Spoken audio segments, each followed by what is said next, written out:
नमस्कार. आज मी तुमच्यासोबत दाल बाटीची रेसिपी शेअर करणार आहे. गुजरातमध्ये फेमस अशी दाल बाटीची रेसिपीसाठी लागणारे साहित्य हे घरगुती मोजकेच आहेत.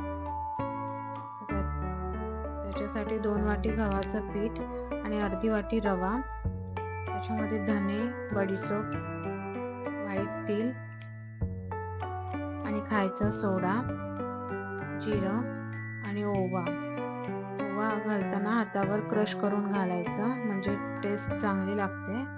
त्याच्यामध्ये 2 चमचे बेसन आणि मग सुखे मसाले, हळद, मीठ, मसाला आणि धना पावडर चांगलं मिक्स करून घ्यायचं.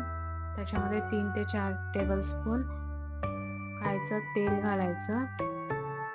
ते चांगलं मिक्स करून 15 ते 20 मिनिटं झाकून ठेवायचं. त्याच्यानंतर डाळ मी इथे उकडवून घेते.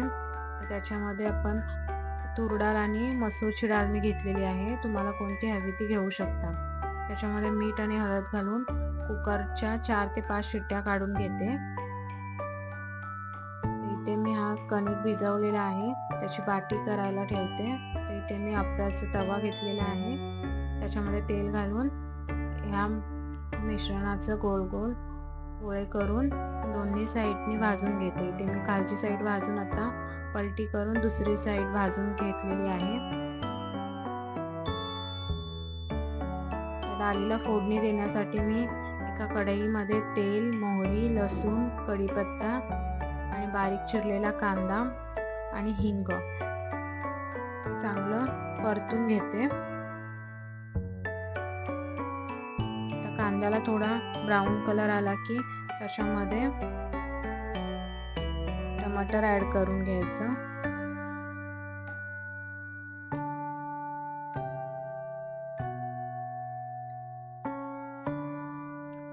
आता त्याच्यामध्ये मी मीठ, हळद, तिखट आणि किचन किंग मसाला घालून घेतलेला आहे आणि चांगलं फ्राय करून घेते. मीठ मी डाळीमध्ये पण टाकलेलं होतं आणि आताही टाकते, तर त्याच्या अंदाजानेच मीठ टाकायचं. ते थोडं पाणी ऍड करून मसाले भाजून घेते. त्याच्यावर झाकण ठेवून या ग्रेव्हीला तेल सुटेपर्यंत भाजून घ्यायचं. आता इथे मी दोन्ही साईडने बाटी चांगली भाजून घेतलेली आहे. बाटी भाजण्यासाठी 15 ते 20 मिनिटं लागतात. मंद आचेवर चांगलं भाजून घ्यायचं. आता इथे या ग्रेव्हीला चांगलं तेल सुटलेलं आहे, तर त्याच्यामध्ये मी आता डाळ ऍड करते. चांगलं मिक्स करून मग त्याच्यामध्ये तुम्हाला हवं तेवढ्या कन्सिस्टन्सीमध्ये पाणी ऍड करून घ्यायचं. त्याच्यामध्ये कोथिंबीर घालून 10 मिनिटं मीडियम गॅसवर डाळ उकडवून द्यायची.